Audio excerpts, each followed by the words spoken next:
Good morning. God bless you. When I was about 10 or 11 years old, someplace in that range anyway, my dad took me up to the YMCA camp out of Globe, and we were doing some painting on buildings and getting the property ready for the summer because the YMCA kids, the Boy Scouts and Girl Scouts, both used that big camp.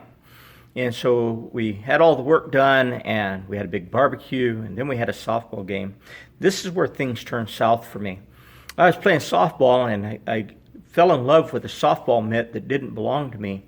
And so I stole it, and I hid it away.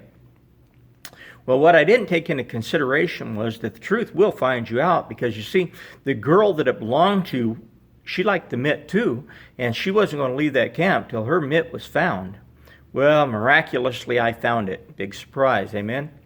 Well, I don't really confess that to her, but I do confess it to you. At the time, I wasn't going to tell anybody I did that, but today I can freely say that, yeah, I stole the mitt.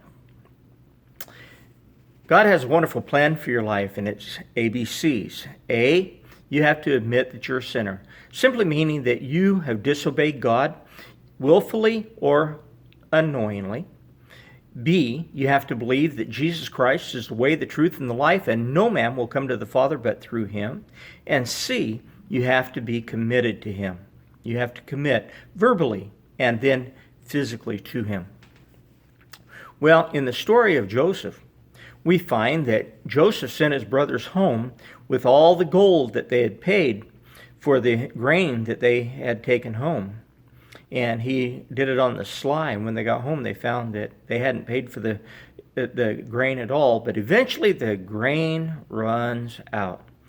Now Jacob, he has to decide between protecting Benjamin, his youngest son, or starving to death.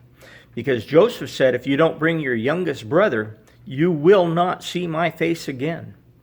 So finally, Jacob relents, and he allows Benjamin to go. They get to Egypt, and first thing Joseph wants to know is, how's your dad? How's your father? And they assured him he was well. Then he invited them to lunch, and they're a little leery of that.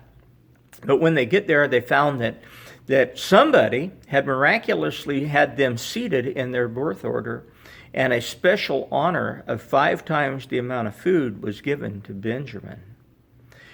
Things are about to get hairy for these men.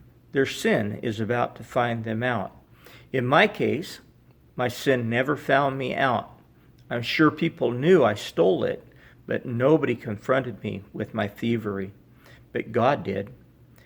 A, I need to admit that I'm a sinner. I stole the baseball glove. You've done something too. Maybe you're just disobedient to God. Maybe you stole a cookie. I don't know. B, you have to believe that Jesus Christ is everything that he said he is. A, admit.